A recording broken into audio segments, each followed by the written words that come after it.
அனைவருக்கும் வணக்கம். பொது அறிவியலிலிருந்து ஓர் 75 கேள்விகள் பார்க்க இருக்கும். புவியியலிருந்து ஒரு 25 கேள்விகள், யூனிட் 8லேருந்து ஒரு 25 கேள்விகள்,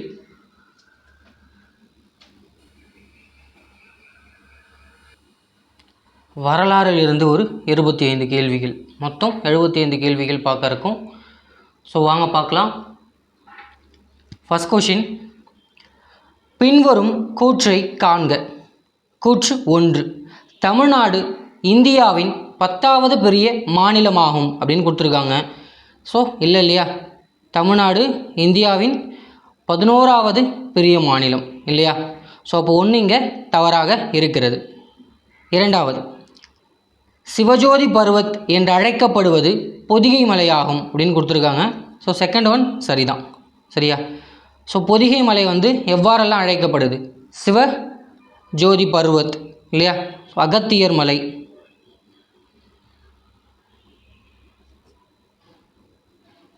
இன்னொரு பேர் என்ன இருக்குது? தெற்கின் கைலாஷ்,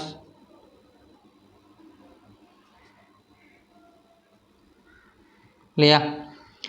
இங்கே 2 மட்டும் சரி, ஆப்ஷன் பி. அடுத்து செகண்ட் கொஷின் பாருங்கள். பின்வரும் கூற்றை காண்க. சரியா. கூற்று 1, தமிழகமானது இந்திய பரப்பில் 5% கொண்டுள்ளது அப்படின்னு கொடுத்துருக்காங்க. 5%மா? இல்லையா, 3.16%. 96 இல்லையா, 3.96%. அப்போ ஃபஸ்ட்டு ஒன் இங்கே தவறாக இருக்குது. கூற்று 2, மேற்கு தொடர்ச்சி மலையின் கீழ்நோக்கிய நீட்சி வருசநாட்டு மற்றும் ஆண்டிப்பட்டி குன்றுகள் ஆகும் அப்படின்னு கொடுத்துருக்காங்க. சரியா. இப்போது செகண்ட் ஒன்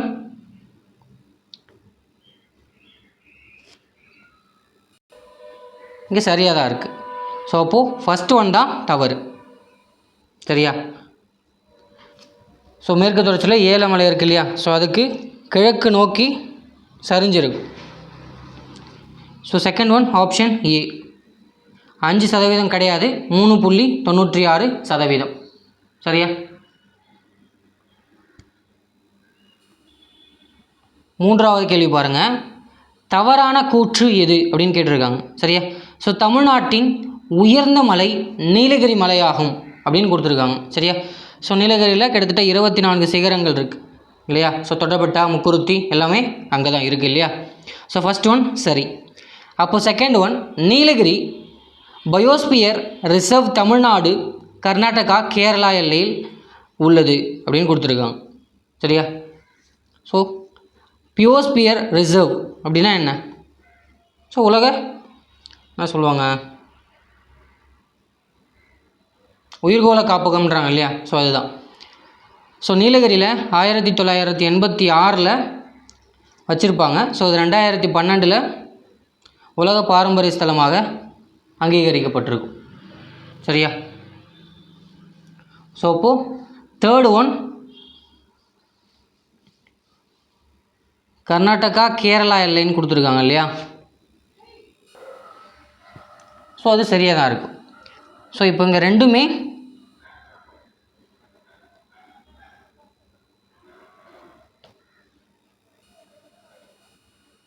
சரியாக தான் இருக்குது இல்லையா. இங்கே தவறானது எதுன்னு கேட்டிருக்காங்க. தவறு இரண்டுமே இல்லை இல்லையா. அப்போ 3 ஆப்ஷன் டி. அடுத்து 4வது கேள்வி பாருங்கள். தமிழ்நாட்டின் அட்சரேகையை தேர்ந்தெடு அப்படின்னு கொடுத்துருக்காங்க. சரியா. என்ன 8.4லேருந்து 13.35 வரைக்கும் இல்லையா. அப்போது ஆப்ஷன் சி. தீர்க்கம் 76-80. சரியா. இதுக்குள்ளே தான் இருக்கு இல்லையா. Fourth one option C. 5வது கேள்வி, புதிதாக உருவாக்கப்பட்ட மாவட்டங்களுள் பொருந்தாதது எது அப்படின்னு கேட்டிருக்காங்க. சரியா. புதுசாக உருவாக்கின மாவட்டத்தில் எது இல்லை, தவறானது எதுன்னு கேட்குறாங்க. தென்காசி இப்போ உருவாக்குனது தான், கள்ளக்குறிச்சி உருவாக்குனது தான். கும்பகோணம் கொடுத்துருக்காங்க பாருங்கள், இதுதான் பொருந்தாது. சரியா. திருப்பத்தூரும் புதிதாக உருவாக்கப்பட்ட மாவட்டம் தான் இல்லையா? ஸோ 5வது பொருந்தாதது ஆப்ஷன் சி கும்பகோணம். சரியா? 6வது கேள்வி பொறுத்துக்க கொடுத்துருக்காங்க. ஸோ அறிவியல் பெயர்கள் சரியா, அதை பொறுத்து சொல்லியிருக்காங்க. செங்காந்தல் சரியா, இங்கே என்னது? குளோரிசா சுப்ரிபா. மரகத புறா, சால்கோ பாஸ் இண்டிகா. தமிழ் மரவன், கிரெகோரா திசிஸ். பனைமரம், பொராசிஸ் ஃப்ளைபர்ஃபட். 2 4 3 1. ஸோ எங்கே இருக்குது? Option B.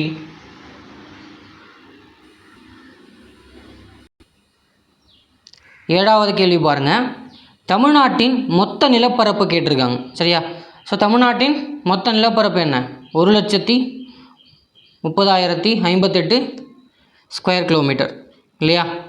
So 7th one option B. சரியா? ஸோ இந்தியாவிலே ஃபஸ்ட்டு எது இருக்குது? நம்ம 11வது. ஃபஸ்ட்டு ராஜஸ்தான் இருக்கும்.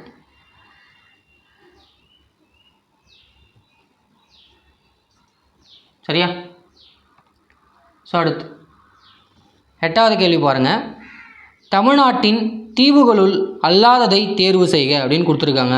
ஸோ தமிழ்நாட்டின் தீவுகளுள் அல்லாததை கேட்குறாங்க. ஸோ இது காட்டுப்பள்ளி தீவு இருக்குது, குசுசடை இருக்குது, குருசடை இல்லையா? ஸோ ஸ்ரீரங்கப்பட்டினம்னு கொடுத்துருக்காங்க. ஸோ இதுதான் கிடையாது சரியா. முயல் தீவும் இருக்குது சரியா. ஸோ அப்போ பொருந்தாதது எது? சி தான். அடுத்து 9வது கேள்வி பாருங்கள். ஸோ கூற்று காரணம் கேட்டிருக்காங்க. கூற்று மேற்கு தொடர்ச்சி மலைகள் தொடர்ச்சியானவைன்னு கொடுத்துருக்காங்க இல்லையா? ஸோ ஆமாம், கிழக்கு தொடர்ச்சி மலைகள் தான் தொடர்ச்சியாக இருக்காது. மேற்கு தொடர்ச்சி ஃபுல்லாக தொடர்ச்சியாக தான் இருக்கும். ஸோ காரணம் இவை ஆறுகளால் பிரிக்கப்படவில்லை அப்படின்னு கொடுத்துருக்காங்க. சரிதான். ஸோ கிழக்கு தொடர்ச்சி ஆறுகளால் பிரிக்கப்பட்டிருக்கும் இல்லையா? ஸோ இப்போ இங்கே இரண்டுமே சரியாக தான் இருக்குது, சரியான விளக்கமும் கூட. ஸோ இப்போ 9வது ஆப்ஷன் சி. 10வது கேள்வி பாருங்கள். கீழ்கண்ட எந்த ஆறு தமிழ்நாட்டின் உள்நாட்டு சமவெளியை உருவாக்கவில்லை அப்படின்னு கேட்டிருக்காங்க சரியா. ஸோ கீழே இருக்கக்கூடிய தமிழ்நாட்டினுடைய ஆறுகளில் எது சமவெளியை உருவாக்கலை, உள்நாட்டின் சமவெளியை உருவாக்கலைன்னு கேட்குறாங்க சரியா. எது? ஸோ பாலாறு உருவாக்குது, தென்பண்ணை உருவாக்குது, தாமிரபரணி உருவாக்குது. எது உருவாக்கலை? கிருஷ்ணா உருவாக்கலை சரியா. ஸோ கிருஷ்ணா தமிழ்நாட்டுக்குள்ளே வரலை இல்லையா. ஸோ இப்போ 10 ஆப்ஷன் டி. 11வது கேள்வி பாருங்கள். ஒரு பொறுத்துக்க கொடுத்துருக்காங்க சரியா. கஞ்சமலை சேலத்தில் இருக்குது. மருதுவாழ் மலை கன்னியாகுமரி. அடுத்து மேகமலை. மேகமலை எங்கே இருக்குது? தேனியில் இருக்குது. பச்சை மலை எங்கே இருக்குது? பெரம்பலூர் இல்லையா. ஸோ அப்போது 2 3 4 1 ஆப்ஷன் பியில் சரியாக பொருந்தது சரியா. ஸோ 12வது கேள்வி போகலாம். 12வது கேள்வி. கடற்கரை சமவெளிகளின் பற்றிய தவறான கூற்றை தேர்க அப்படின்னு கொடுத்துருக்காங்க. ஸோ கடற்கரை சமவெளியை பற்றி எது தவறாக இருக்குது அப்படின்னு கேட்டிருக்காங்க. ஸோ ஏ, மன்னார் வளைகுடாவில் பவளப்பாறைகள் காணப்படுகின்றன அப்படின்னு கொடுத்துருக்காங்க. ஸோ மன்னார் வளைகுடாவில் பவளப்பாறைகள் காணப்படுது. இதன் வேறு பெயர் சோழமண்டல கடற்கரைன்னு கொடுத்துருக்காங்க. சரிதான். சி, ராமநாதபுரம் மற்றும் சிவகங்கை அப்படின்னு கொடுத்துருக்காங்க சரியா. ஸோ சிவகங்கையா? தூத்துக்குடி சரியா. ராமநாதபுரம் மற்றும் தூத்துக்குடி மாவட்டங்களின் கரையோரங்களில் உருவாக்கப்பட்ட மணல் குன்றுகள் தெரி என்று அழைக்கப்படுகிறது சரியா. ஸோ ராமநாதபுரத்துக்கும் தூத்துக்குடி மாவட்டத்துக்கும் இடையில் இருக்க கடற்கரையோரம் உருவாக்கப்பட்ட மணல் குன்றுகள் திரி என்று அழைக்கப்படுகின்றன. சரியா? ஸோ 4. ஸோ இப்போ தவறாக இருக்கிறது எது? ஆப்ஷன் சி தான் இல்லையா? ஸோ எலியட் கடற்கரை சென்னையில் அமையுது. சரியா? ஸோ எலியட்டும் மெரினாவும் சென்னையில் இருக்குது. ஸோ கோவளம் காஞ்சியில், வெள்ளி கடலூரில். சரியா? ஸோ இது 3 முக்கியமான கடற்கரைகள். ஸோ அப்போ 12 ஆப்ஷன் சி இங்கே தவறாக இருக்கிறது. 13 பாருங்கள். தெற்கின் கைலாஷ் என்று குறிப்பிடப்படுவது எது அப்படின்னு கேட்டிருக்காங்க. ஸோ தெற்கின் கைலாஷ் என்று எது? வெள்ளியங்கிரி மலை குறிப்பிடப்படுகிறது. சரியா? So 13 option B. 14வது கேள்வி பாருங்கள். கீழ்கண்டவற்றுள் தவறானது எது அப்படின்னு கேட்குறாங்க. ஸோ மாங்க்ரோவ் காடுகள். சரியா? ஸோ ஃபர்ஸ்ட் ஒன் பிச்சாவரம் இது கடலூர். சரியா? கிட்டத்தட்ட 1100 ஹெக்டார் சதுப்பு நிலக்காடு இருக்குது. உலகத்திலேயே 2வது பெரிய சதுப்பு நிலக்காடு பிச்சாவரத்தில் தான் இருக்குது. எவ்வளோ? 1100 ஹெக்டார். சரியா? ஒரு ஹெக்டார் எவ்வளோ? 2.5 சென்ட் இல்லையா? சென்ட்டுன்ற 2.5 ஏக்கர். ஸோ பிச்சாவரம் கடலூர், முத்துப்பேட்டை திருவாரூர், கோடியக்கரை நாகப்பட்டினம், வேதாரண்யம் ராமநாதபுரம் கொடுத்துருக்காங்க. சரியா? ராமநாதபுரமா? இல்லை இல்லையா? நாகப்பட்டினம்.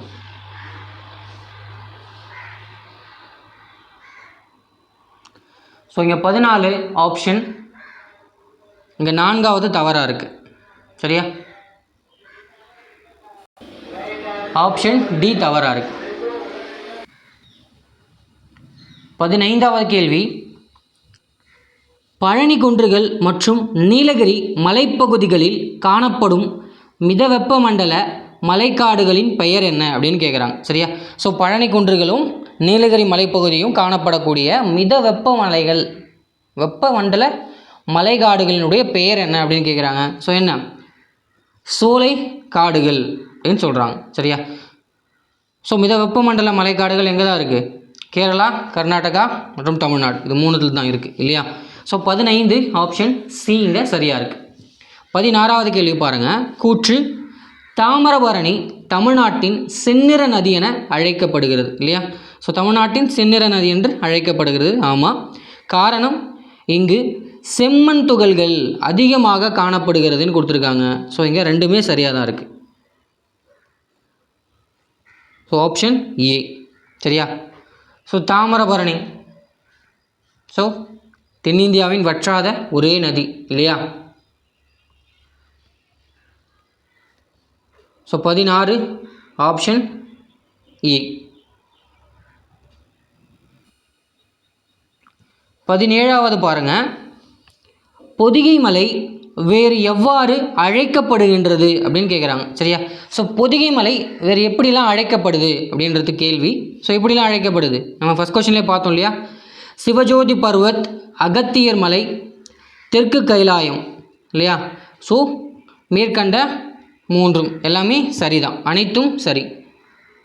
17 option D. 18வது கேள்வி பாருங்கள். பொறுத்துக்க கொடுத்துருக்காங்க. சரியா? ஸோ ஆனைமலை, ஆனைமலையில் என்ன இருக்குது? காடம்பாறை நீர்மின் நிலையம் இல்லையா? ஸோ அடுத்து பழனிமலை. சரியா? பழனிமலையில் என்ன இருக்குது? வந்தராவ். சரியா? வந்தராவ் ஹைட் என்ன? 2533. பழனிமலையே உயர்ந்த சிகரம் எது? வந்தாராவ் தான் இல்லையா? ஸோ வருசநாட்டு மலை. சரியா? வருசநாட்டு மலை எங்கே இருக்குது? வருசநாட்டிலே பெருசு எது? மேகமலை. பொதிகை மலை கள்ளக்காட்டு புலிகள் காப்பகம், களக்காடு புலிகள் காப்பகம். சரியா? ஸோ இப்போ 2, 3, 4, 1. ஸோ ஆப்ஷன் சியில் இருக்குது. சரியா? So 18 option C. 19வது கேள்வி பாருங்கள். கல்லணைக்கு பின் உருவான காவிரியின் வலைபின்னல் அமைப்பு எவ்வாறு அழைக்கப்படுகிறது அப்படின்னு கேட்டிருக்காங்க. ஸோ எவ்வாறு அழைக்கப்படுகிறது? தென்னிந்தியாவின் தோட்டம் என்று அழைக்கப்படுகிறது. ஸோ காவேரி டெல்டா பகுதி இந்தியாவின் நெற்களஞ்சியம்னு சொல்கிறாங்க இல்லையா. ஸோ தென்னிந்தியாவின் பூமி என்று அழைக்கப்படக்கூடியது தேனி மற்றும் தஞ்சை. ஸோ 19 கல்லணைக்கு பின் உருவான காவிரியின் வலைபின்னல் அமைப்பு தென்னிந்தியாவின் தோட்டம் என்று அழைக்கப்படுகிறது. So 19 option D. ஸோ 20வது கேள்வி பாருங்கள். கூற்று 1. இந்திய விண்வெளி ஆராய்ச்சி நிறுவனத்தின் சோதனை உந்துவிசை செயற்கைக்கோள் ஏவுதளம் மகேந்திரகிரி மலை அப்படின்னு கொடுத்துருக்காங்க. சரியா?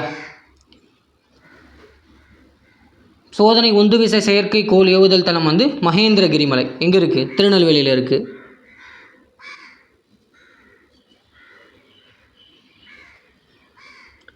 ஸோ ஃபர்ஸ்ட் ஒன் சரிதான்.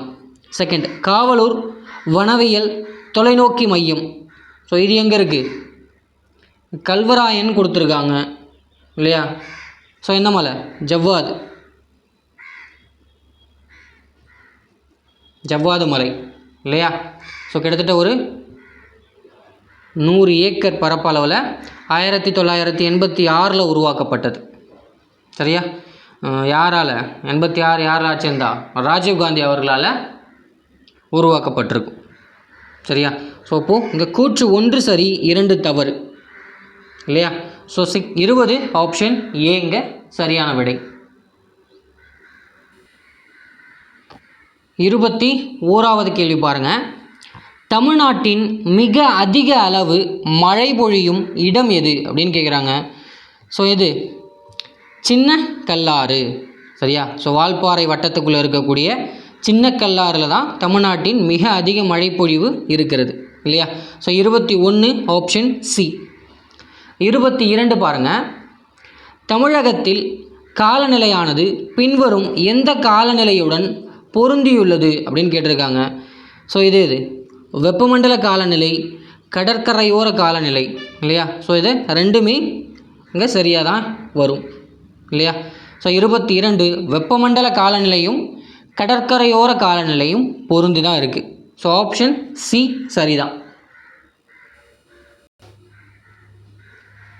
23வது கேள்வி பாருங்கள். பொறுத்துக்க கொடுத்துருக்காங்க. சரியா? ஸோ தமிழ்நாட்டினுடைய நீர்வீழ்ச்சிகள் அமைவிடங்கள். சரியா? ஸோ ஃபர்ஸ்ட் ஒன் வெள்ளி நீர்வீழ்ச்சி. சரியா? எங்கே இருக்குது? கொடைக்கானல், திண்டுக்கல்ல இருக்குது. சரியா? அடுத்து தற்பரப்பு நீர்வீழ்ச்சி. சரியா? தற்பரப்பு நீர்வீழ்ச்சி எங்கே இருக்குது? தற்பரப்பு நீர்வீழ்ச்சி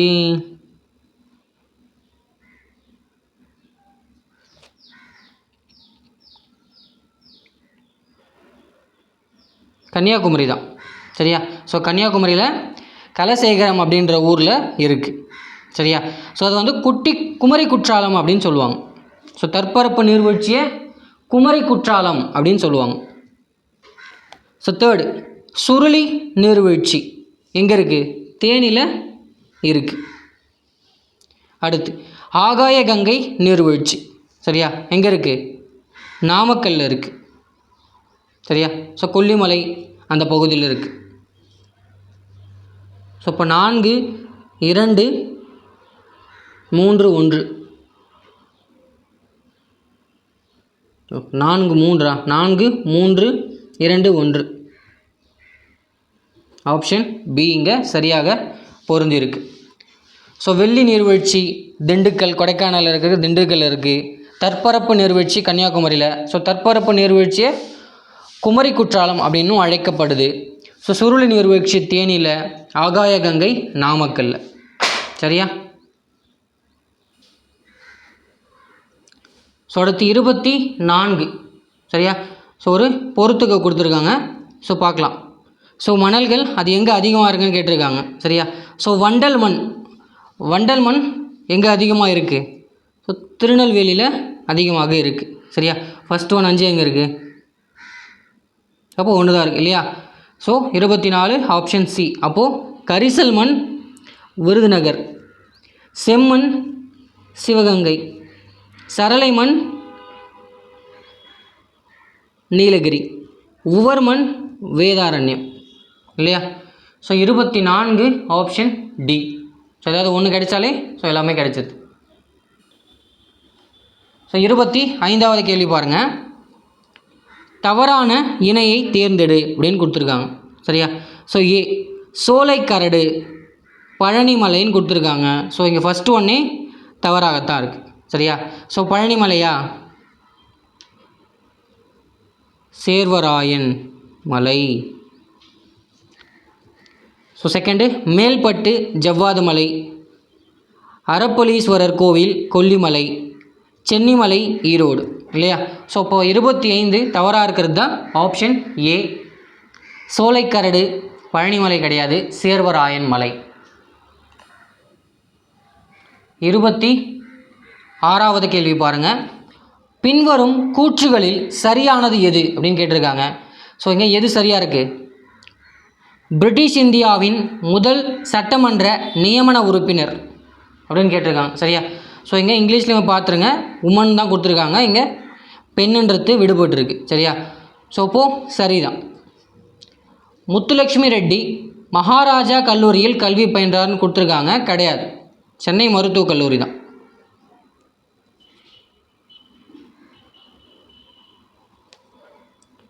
இவர் சட்டசபையின் முதல் பெண் தலைவர்னு கொடுத்துருக்காங்க. சரியா? துணைத் தலைவர் தான். ஸோ இப்போ இங்கே 3வதும் தப்பாக இருக்குது. ஸோ 4வது 1912 தான் மருத்துவராக பட்டம் பெற்றிருப்பாங்க. ஸோ இப்போ உங்கள் 1, 4 சரியாக இருக்குது. ஸோ நான் இங்கே ஆப்ஷன்ஸ் 1, 4 கிடையாது. சரியா? ஸோ ஏதாவது பிரிண்டிங் மிஸ்டேக்காக இருக்கலாம். ஸோ இந்த 3 நாளில் 1 நாளாக எடுத்துக்கிட்டு ஆப்ஷன் டியை நான் சூஸ் பண்ணுறேன். ஸோ இது 1, 4 தான் சரி. சரியா? ஸோ 27வது கேள்வி பொறுத்துக்க கொடுத்துருக்காங்க. சரியா?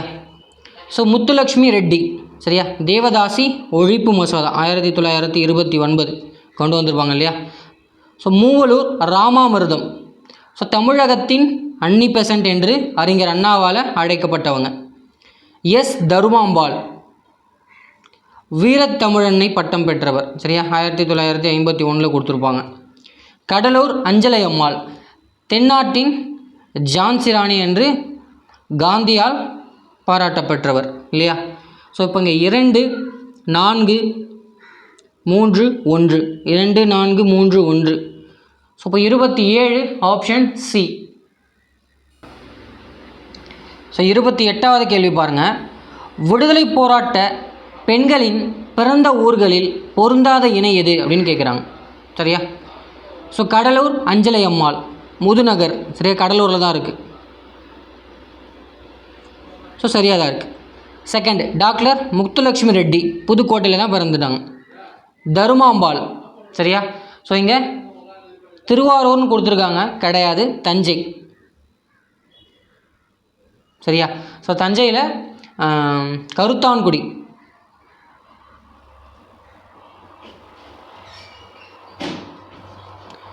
ஸோ இப்போ இங்கே சி தான் தவறாக இருக்குது. ஸோ மூவலூர் ராமாமிர்தம் அம்மையார் மயிலாடுதுறை. சரியா? மூவலூர் வந்து மயிலாடுதுறை மாவட்டத்தில் தான் இருக்குது. ஸோ தற்பொழுதைய ஸோ 28 ஸோ பொருந்தாத இணைன்னு கேட்டிருக்காங்க, ஆப்ஷன் சி. 29வது பாருங்கள். 1940 தமிழ் ஆசிரியர்களின் ஊதிய உயர்வு போராட்டத்திற்கு தருமாம்பாள் வைத்த பெயர் என்ன அப்படின்னு கேட்டிருக்காங்க. ஸோ என்ன பெயர் வச்சுருப்பாங்க? இழவு வாரம் அப்படின்னு வச்சுருப்பாங்க இல்லையா? ஸோ அப்பொழுதைய கல்வி அமைச்சராக இருந்த அவினாசி லிங்கத்திடம் இவங்க போராட்டத்தின் விளைவாக தமிழ் ஆசிரியர்களுக்கும் ஊதிய உயர்வு வழங்கி ஆணையிட்டிருப்பார். யார்? அப்போதைய கல்வி அமைச்சராக இருந்தது யார்? அவினாசி லிங்கம். சரியா? ஸோ இப்போ 29 ஆப்ஷன் பி. ஸோ 30 ஒரு பொறுத்துக்க கொடுத்துருக்காங்க.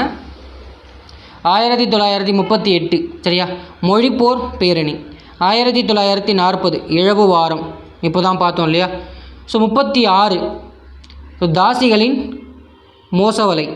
ஸோ தாசிகளின் மோசவலை மற்றும் மதிபெற்ற மைனர்கள். சரியா, யாருடையது? மூவலூர் ராமாமிர்தம் அம்மையாருடைய நூல்கள். 1925 சுயமரியாதை இயக்கம் பெரியாரால் தொடங்கப்படுது இல்லையா. ஸோ இப்போது 2, 1, 4, 3 ஸோ எங்கே இருக்குது? ஆப்ஷன் டியில் இருக்குது. 30 ஆப்ஷன் டி. 31வது கேள்வி பாருங்கள். 1930 அனைத்திந்திய பெண்கள் மாநாட்டினை பூனாவில் நடத்தி காட்டியவர் யார் அப்படின்னு கேட்டிருக்காங்க. சரி, யார்? முத்துலட்சுமி ரெட்டி அம்மையார். சரியா. ஸோ இவங்க 1933 ஸோ 47 வரைக்கும் ஸோ பெண்கள் சங்கத்தினுடைய தலைவராக இருந்திருப்பாங்க. சரியா. ஸோ இடையில ஏதோ ஒரு வருஷத்தை தவிர்த்து இவங்க தான் இருந்திருப்பாங்க. So 131 option A. 32வது கேள்வி பாருங்கள். எம்.கே. தியாகராய பாகவதருக்கு எழிலிசை மன்னர் என்ற பட்டமும் எம்.எம். தண்டபாணி தேசிகருக்கு இசை அரசி என்ற பட்டமும் வழங்கிய பெண்மணி யார் அப்படின்னு கேட்டிருக்காங்க. ஸோ யார்? தருமாம்பாள் இல்லையா. So 32 option B Dharmambal. 33வது கேள்வி பாருங்கள். ஒத்துழையாமை இயக்கத்தில் பங்கேற்ற தென்னிந்தியாவின் முதல் பெண்மணி யாருன்னு கேட்டிருக்காங்க. ஸோ யார்? கடலூர் அஞ்சலை அம்மாள். சரியா. 33 option A. So காந்தியடிகளால் தென்னாட்டின் Jhansi Rani என்று அழைக்கப்பட்டவர் இவர் தான். ஸோ அடுத்து 34வது கேள்வி பாருங்கள். நீதி கட்சி 1921 பெண்களுக்கு வாக்குரிமையை அளித்து இதன்படி 1926 சட்டமன்றத்திற்கு நியமனம் செய்யப்பட்டவர் முத்துலட்சுமி ரெட்டி அம்மையார். சரியா. ஸோ 1926 தான் ஸோ துணைத் தலைவராக இருந்திருப்பாங்க, மேலவையின் துணைத் தலைவர். சரியா. ஸோ முன்னாடியே பார்த்தோம் இல்லையா. So 34 option A.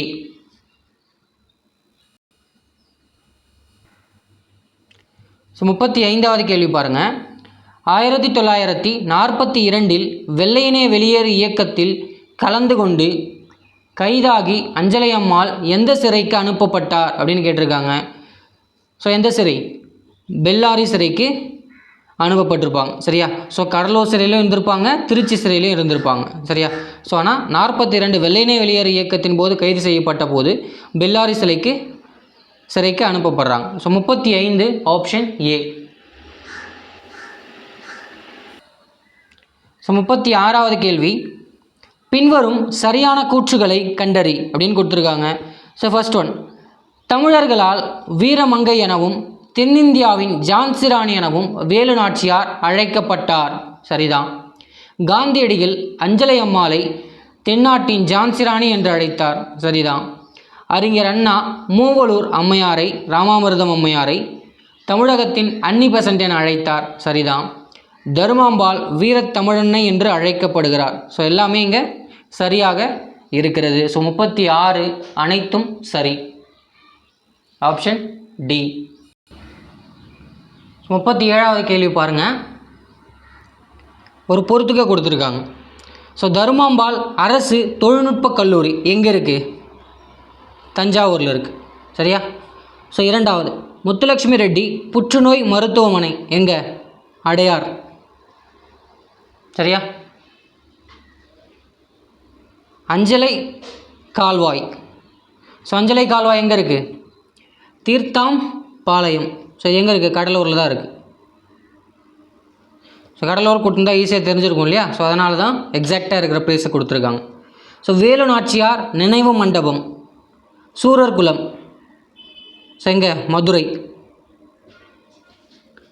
ஸோ இப்போது 4, 3, 2, 1.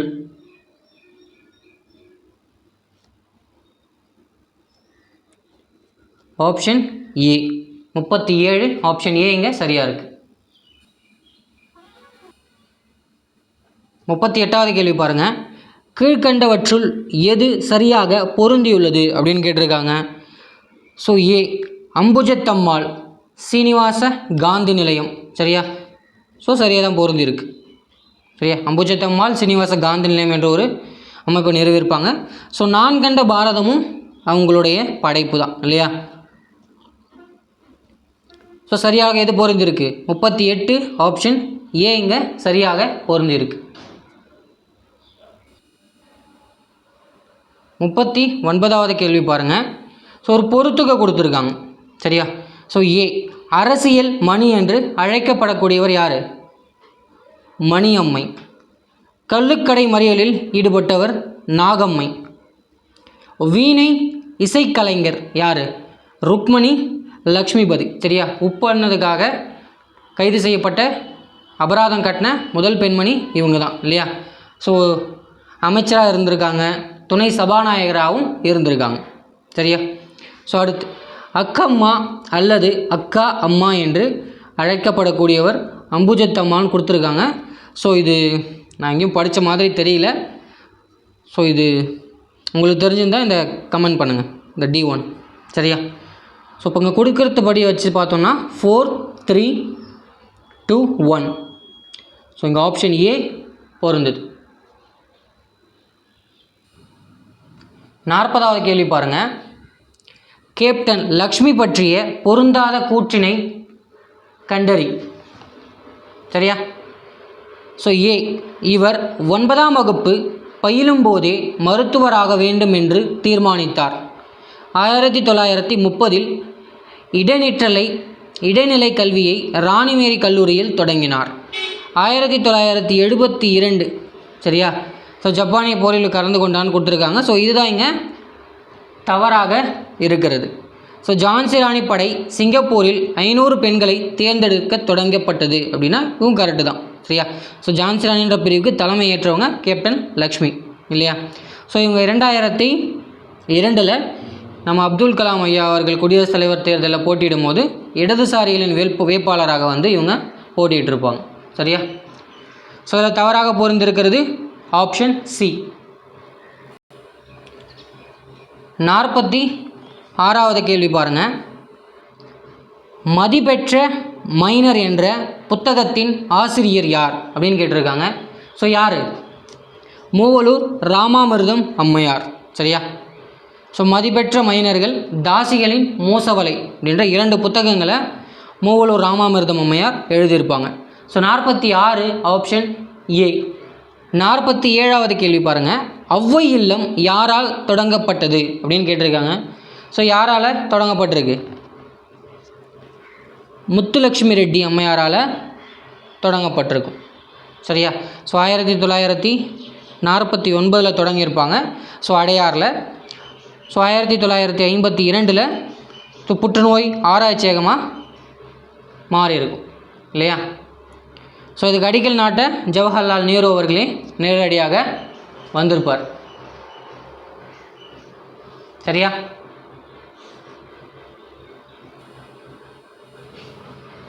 ஸோ சாரி 40 பார்த்துட்டு 46வது போயிட்டோம். ஸோ 41வது கேள்வி பாருங்கள். ஸோ என்னுடைய சகோதரியின் மரணத்தை விடவும் வள்ளியம்மையின் மரணம் எனக்கு பேரிடியாக இருந்தது என்று கூறியது யார் அப்படின்னு கேட்குறாங்க. ஸோ யார்? காந்தியடிகள் இல்லையா? ஸோ 42வது கேள்வி.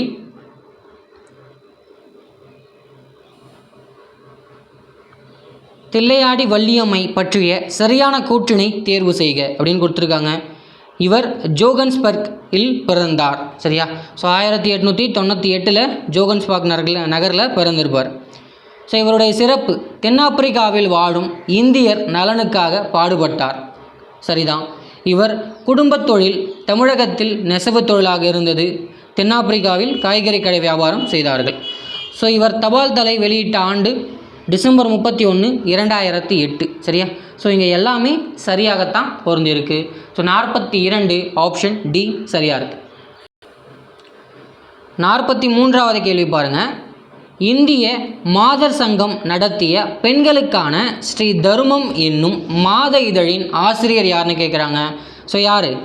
டாக்டர் முத்துலட்சுமி ரெட்டி அம்மையார். சரியா?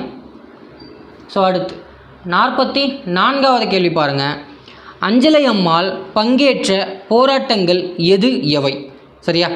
ஸோ நீல் சிலை அகற்றும் போராட்டம் 1927, உப்பு சத்தியாகிரக போராட்டம் 1930, ஒத்துழையாமை இயக்கம் 21, சட்ட மறுப்பு போராட்டம்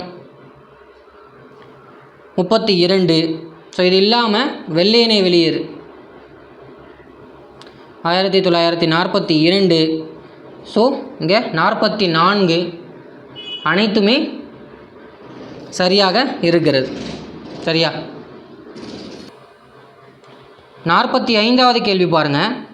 நடுவண் அரசு அம்புஜத்தம்மாளுக்கு பத்மஸ்ரீ பட்டம் வழங்கிய ஆண்டு கேட்குறாங்க. ஸோ எந்த ஆண்டு வழங்கினாங்க? 1964 பத்மஸ்ரீ விருது வழங்கியிருப்பாங்க. சரியா? ஸோ அம்புஜத்தம்மாளுடைய நூல்கள் என்னென்ன முன்னாடி பார்த்தோம். ஸோ கமெண்ட் செக்ஷனில் கமெண்ட் பண்ணுங்கள்.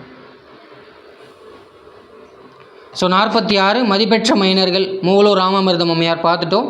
ஸோ ஒவ்வை இல்லம் யாரால் தொடங்கப்பட்டது? முத்துலட்சுமி ரெட்டி அம்மையாரால் 1949 நேரு அவர்களால் அடிக்கல் நாட்டப்பட்டு 1952 புற்றுநோய் ஆராய்ச்சி மையமாக இது முகிழ்த்திருக்கும் இல்லையா?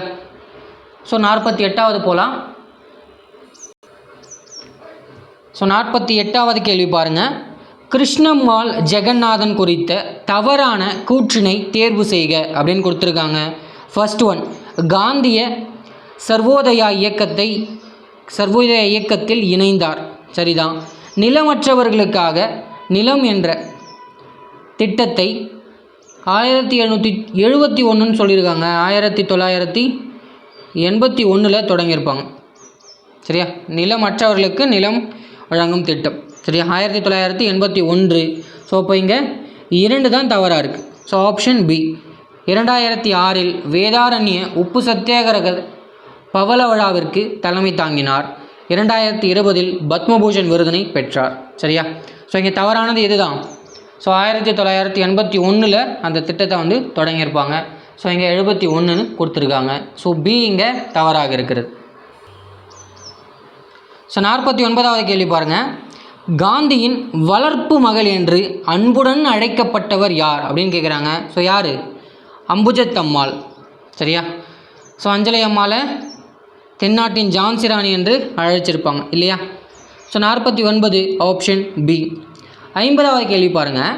இக்கால ஔவையார் என திருவிக்கா அவர்களால் போற்றப்பட்ட பெண்மணி யார் அப்படின்னு கேட்குறாங்க. ஸோ யார்? அசலாம்பிகை அம்மையார். ஸோ அசலாம்பிகை அம்மையாரை திருவிக்கா அவர்கள் இக்கால ஔவையார் என்று பாராட்டியிருப்பாங்க. So 50 option A. சரியா? ஸோ 51வது கேள்வி பாருங்கள். டங்கா என்ற வெள்ளி நாணயத்தை அறிமுகம் செய்த அரசர் யார் அப்படின்னு கேட்குறாங்க. சரியா? ஸோ டங்கா என்னும் வெள்ளி நாணயத்தை அறிமுகம் செய்த அரசர் இல்துமிஷ். சரியா? ஸோ டங்கா என்பது வெள்ளி நாணயம், ஜிட்டால் என்பது செப்பு நாணயம். சரியா? ஸோ இது இரண்டையும் இல்துமிஷ் வெளியிட்டிருப்பார். சரியா? So 51 option B. 52வது கேள்வி பாருங்கள். குதுப் மினாரை கட்டி முடித்தவர் யார் அப்படின்னு கேட்குறாங்க. ஸோ குதுப் மினாரை கட்டத் தொடங்கியது யார்? குத்புதீன் ஐபக் இல்லையா? கட்டி முடித்தது யார்? அவருடைய மருமகன். சரியா? இல்துமிஷ். ஸோ குத்புதீன் ஐபக்குடைய அடிமையாக இருந்தவர் தான். ஸோ அவருடைய மகளை திருமணம் செஞ்சுக்கிட்டு ஸோ மருமகனாகி அவரே அரசராகவும் வந்துடுறார் இல்லையா? ஸோ குதுப் மினாரை கட்ட தொடங்கினது குத்புதீன் ஐபக். ஸோ அதை முடித்தது இல்துமிஷ். சரியா? 72.5 மீட்டர் அதோடைய உயரம். சரியா? குதுப் மினாருடைய உயரம். So 52 option B. குதுப் மினாரை கட்டி முடித்தவர் இல்துமிஷ். ஸோ 53வது கேள்வி பாருங்கள். பின்வரும் இணைகளில் தவறானது எது அப்படின்னு கேட்குறாங்க. ஸோ டெல்லி சுல்தான்களில் விதிக்கப்பட்ட வரிகளை பற்றி. சஹானா சந்தை மேற்பார்வையாளர், சராய் கால்நடை மேய்ச்சல் வரி, கராச் நீர்ப்பாசன வரின்னு கொடுத்துருக்காங்க. கிடையாது. சரியா? ஸோ எந்த வரி விவசாயத்தின் மீது விதிக்கப்பட்டது? சரியா, 50% வரி விதிக்கப்பட்டிருக்கும். சரியா, காரி என்பது இங்கே வீட்டு வரி. அப்போ பொருந்தாதது எது? ஆப்ஷன் சி இங்கே பொருந்தலை. 53 ஆப்ஷன் சி தவறாக இருக்குது.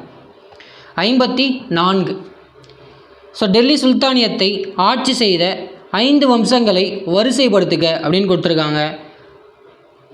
அடிமை வம்சம், கில்ஜி வம்சம், துக்ளக், சையத், லோடி. சரியா, ஸோ ஆப்ஷன் ஏ இங்கே சரியாக பொருந்தி இருக்கு.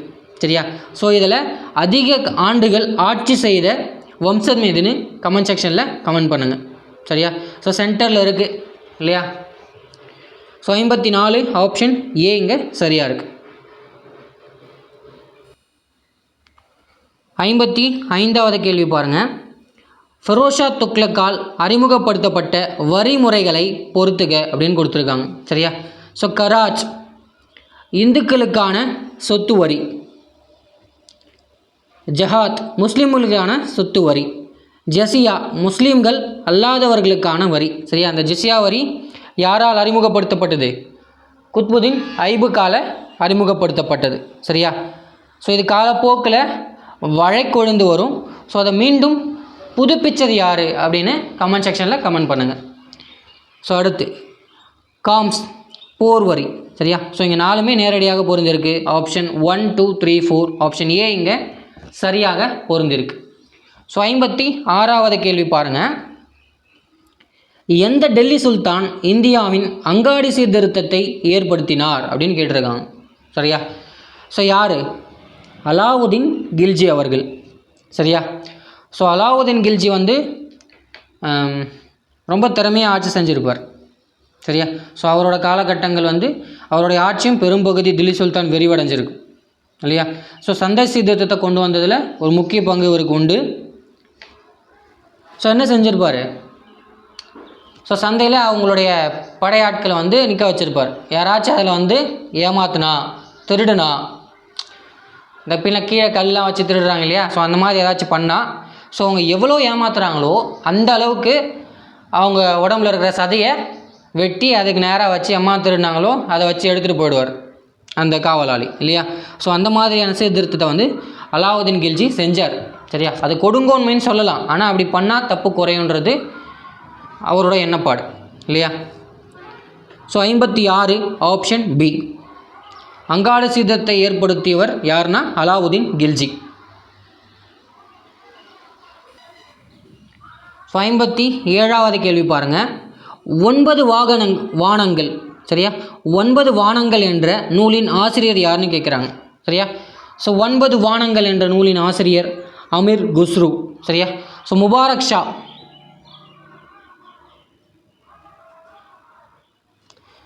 அவர்களுடைய ஆட்சி காலத்தை பற்றி, ஆட்சி கால நிகழ்வுகளை பற்றி எழுதப்பட்டது 9 வானங்கள்.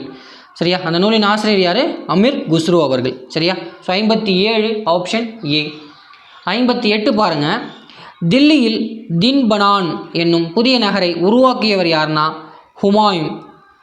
சரியா, ஸோ தீன்பனான் என்ற புதிய நகரை உருவாக்கியவர் ஹுமாயூன். சரியா,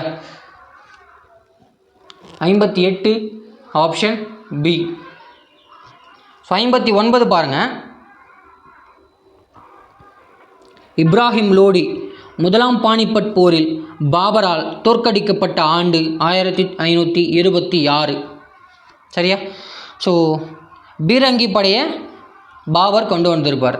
சரியா, ஸோ பீரங்கி படையின் மூலமாகத்தான் மிகப்பெரிய படை, கிட்டத்தட்ட 1.5 லட்சம் பேரை, ஸோ 30,000 வீரர்கள் கொண்டு வென்றிருப்பார். சரியா, ஸோ 59. ஸோ வருஷம் கேட்டிருக்காங்க. முதலாம் பானிபட் போர் 1556. ஸோ 60வது கேள்வி பாருங்கள்.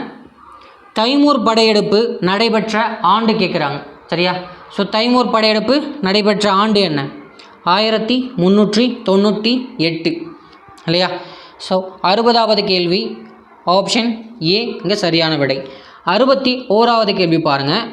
இபன் பதுதா டேஷ் காலத்தில் இந்தியாவிற்கு விஜயம் செய்தார். விஜயம்னா வந்தார்னு அர்த்தம் இல்லையா. ஸோ யாருடைய காலத்தில் வந்தார்? முகமது பின் துக்ளக். சரியா, ஸோ முகமது பின் துக்ளக்கினுடைய காலத்தில் தான் இபன் பதுதா இந்தியாவிற்கு வந்திருப்பார். சரியா? So 61 option D. 62வது கேள்வி பாருங்கள். போலோ விளையாட்டின் பொழுது குதிரையின் மேல் இருந்து தவறி விழுந்து உயிரிழந்த டெல்லி சுல்தான் யாருன்னு கேட்குறாங்க. ஸோ யார்? குத்புதீன் ஐமக். சரியா? கோரியின் அடிமை. So 62 option A. ஸோ 63வது கேள்வி ஒரு பொறுத்துக்க கொடுத்துருக்காங்க. சரியா? ஸோ பாபரனுடைய போர்கள். ஸோ முதலாம் பானிபட் போர் 1526 இல்லையா? ஸோ இப்ராஹிம் லோடியுடைய போரிட்டு வெற்றி பெற்றிருப்பார். சரியா? ஸோ அடுத்து காக்ரா போர். சரியா? ஸோ காக்ரா போர் யாரோட? முகமது லோடியோட போர். இது 1529. சரியா? ஸோ இந்த காக்ரா போரினுடைய விளைவாகத்தான் பாபர் மசூதியே கட்டப்பட்டிருக்கும். சரியா? ஸோ அடுத்து சந்தேரி போர். சரியா? சந்தேரி போர் யாரோட? மேதினி ராயோட 28 நிகழ்ந்திருக்கும். சரியா? ஸோ வெற்றி தான். சரியா? தொடர்ந்த ஒரு வெற்றி தான் பெறுவார். ஸோ அடுத்து கான்வா போர். சரியா? கான்வா போர் யாரோட? ராணா சங்கா அவர்களுடைய. சரியா? ஸோ 4 1 2 3 இங்கே ஆப்ஷன் பி இங்கே சரியாக பொருந்தி இருக்கு. So 63 option B. 64 சரியான இணையை தேர்க அப்படின்னு கொடுத்துருக்காங்க. ஸோ பாபர் நாமா யார்? பாபர். ஐனி அக்பரி தான் அபுல் பாசில். சரியா? ஸோ இங்கே ஒன்றும் இல்லை 2ம் இல்லை, சரியானதை கேட்டிருக்காங்க இல்லையா? ஸோ இங்கே 2மே மாற்றி கொடுத்துருக்காங்க. So 64 option D. ஸோ 65வது கேள்வி ஜஹாங்கீர் அவைக்கு வருகை புரிந்த ஆங்கிலேயர் யார் அப்படின்னு கேட்குறாங்க. ஸோ யார்? கேப்டன் ஹாங்கிஸ் மற்றும் சர் தாமஸ் ரோ. சரியா? ஸோ 1 மற்றும் 3 சரியாக இருக்குது. ஸோ ஜஹாங்கீருடைய ஆட்சி காலத்தில் தான் ஆங்கிலேயர்கள் வணிகம் செய்கிறதுக்காக உரிமையை பெறுவாங்க இல்லையா? ஸோ அப்போ வாங்கினது யார்? கேப்டன் ஹாங்கிஸ். அவர் வந்திருப்பார். ஸோ ஃபஸ்ட் டைம் தரலை, அதாவது 1609 வந்திருப்பாங்க, தரலை. ஸோ அடுத்து சர் தாமஸ் ரோ 1615 ஸோ உரிமையை பெற்றிருப்பார். ஸோ வருகை புரிந்த ஆங்கிலேயர்கள் பார்த்தோன்னா 1 மற்றும் 3 ஆப்ஷன் பி இங்கே சரியாக பொருந்திருக்கு. சரியா? ஸோ 66வது கேள்வி சரியான காலவரிசையை தேர்ந்தெடு அப்படின்னு கொடுத்துருக்காங்க.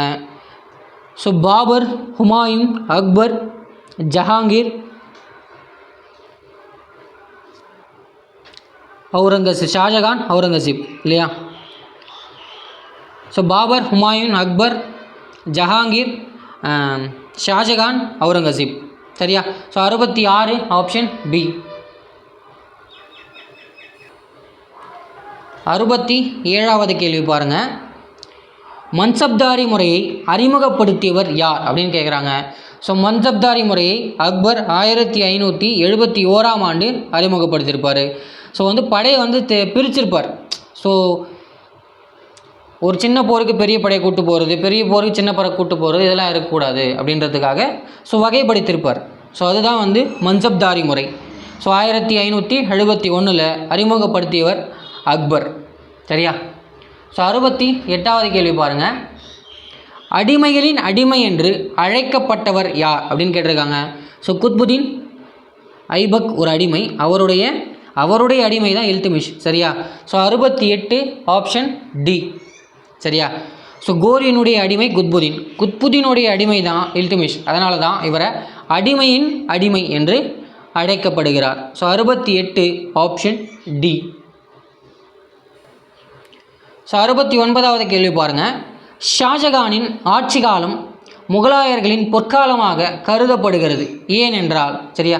ஸோ ஷாஜகானுடைய காலம் முகலாயர்களின் பொற்காலம்னு சொல்கிறோம். ஏன்? முகலாய கட்டடக்கலையினுடைய முன்னேற்றம். சரியா? ஸோ தாஜ்மஹால், செங்கோட்டை, இது எல்லாமே இவர் கட்டியது தான் இல்லையா? 69 ஆப்ஷன் டி. ஸோ 70வது கேள்வி பாருங்கள். கீழ்கண்ட வாக்கியங்களை கவனி. சரியா? ஸோ கூற்று ஏ, பாபர் முதலாம் பானிபட் போரில் வெற்றி பெற்றார். 1526 இப்ராஹிம் லோடியினுடைய வெற்றியை அவர் பெறார். பாபர் போரில் பீரங்கி படையை பயன்படுத்தினார். ஸோ அதனால தான் வெற்றியே கிட்டியது இல்லையா? ஸோ இந்த துலுக்மா போர் முறைனா என்னென்னு கமெண்ட் செக்ஷனில் கமெண்ட் பண்ணுங்கள். துலுக்மா போர் முறையை கையாண்டிருப்பார். ஸோ அந்த துலுக்மா போர் முறைனா என்னென்னு கமெண்ட் செக்ஷனில் கமெண்ட் பண்ணிட்டு போங்க. ஸோ இது ரெண்டுமே கூற்று சரி, கூற்று காரணம் சரியான விளக்கம். ஸோ 70 ஆப்ஷன் ஏ, கூற்று ஏ சரி, காரணம் ஆர் கூற்றின் சரியான விளக்கம். ஸோ 71வது கேள்வி பாருங்கள். கப்பலின் ஒட்டகம் என சொல்லப்படும் தொழில்நுட்பத்தை உலகத்திலேயே கண்டறிந்த முதல் மனிதர் யாருன்னு கேட்குறாங்க. ஸோ யார்? அக்பர். சரியா? அக்பருடைய கண்டுபிடிப்புகள் முக்கியமானது 2. கப்பலின் ஒட்டகம், இது 1. 2வது வெடிவுப்பை பயன்படுத்தி நீரை குளிர்வித்தல். சரியா? இது 2மே அக்பருடைய கண்டுபிடிப்புகள். சரியா? ஸோ அடுத்து 72வது கேள்வி பாருங்கள்.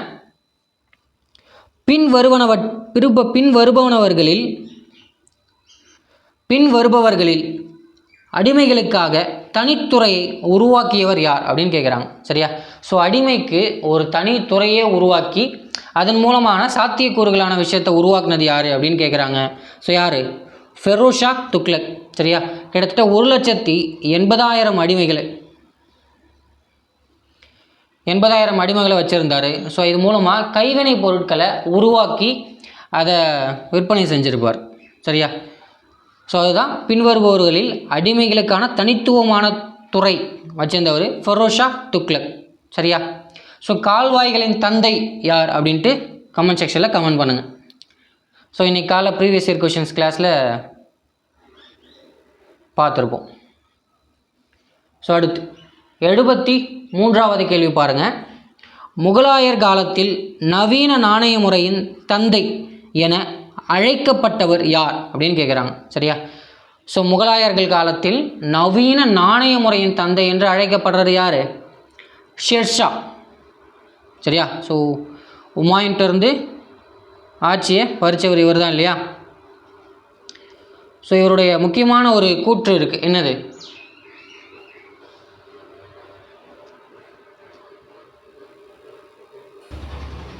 விவசாயி சீர்குலைந்தால் மன்னனும் சீர்குலைவான் அப்படின்றது இவருடைய முக்கியமான ஒரு கோட். கேட்பாங்க, ஞாபகம் வச்சுக்கோங்க. சரியா? So 73 option C. ஸோ 74 பாருங்கள். ஷெர்ஷா யாருக்கு முன்னோடி என்று அழைக்கப்படுகிறார் அப்படின்னு கேட்குறாங்க. ஸோ யாருக்கு? அக்பருக்கு ஷெர்ஷா முன்னோடின்னு அழைக்கிறாங்க. சரியா? ஸோ ஏன்னா ஷெர்ஷா நிலவரையில் 1/3 பங்கு வாங்கியிருப்பார். அக்பரும் ஷெர்ஷாவை பின்பற்றி 1/3 பங்கு வரையை தான் வாங்குவார். சரியா? ஸோ அதுதான் அக்பர் ஷெர்ஷாவை பின்பற்றிருக்கார். So 74 option A. ஸோ 75வது கேள்வி பாருங்கள். கூற்று: ஆங்கிலேயர்கள் தனது முதல் வணிக குடியேற்றத்தினை சூரத்தில் அமைத்தார்கள். சரியா? ஸோ ஆங்கிலேயர்கள் தனது முதல் குடியேற்றத்தை சூரத்தில் அமைக்கிறாங்க. ஸோ காரணம் பாருங்கள், ஜஹாங்கீர் ஆங்கிலேயர்களுக்கு வணிக உரிமையை கொடுத்தார். சரியா? ஸோ கொடுத்தாரு, ஆனால் சூரத்தில் தான் அமைக்கணும்னு எதுவும் தரலையே. ஸோ சரிதான், ஆனால் சரியான விளக்கமாக இது இல்லை இல்லையா? ஸோ கூற்று சரி, காரணம் கூற்றின் சரியான விளக்கம் அல்ல. சரியா? ஸோ 75 ஆப்ஷன் ஏ இங்கே சரியாக இருக்கிறது. சரியா? நம்ம பொது அறிவிலிருந்து ஒரு 75 கேள்விகள் பார்த்துருக்கோம். ஸோ நான் ஏதாவது தவறாக சொல்லியிருந்தேன்னா ஸோ அதை கமெண்ட் செக்ஷனில் சொல்லுங்கள். ஸோ நான் கரெக்ட் பண்ணிக்கிறேன். ஸோ நன்றி. வீடியோ பிடிச்சிருந்தா லைக் பண்ணுங்கள், ஷேர் பண்ணுங்கள், கமெண்ட் பண்ணுங்கள், முக்கியமாக சப்ஸ்கிரைப் பண்ணுங்கள். நன்றி.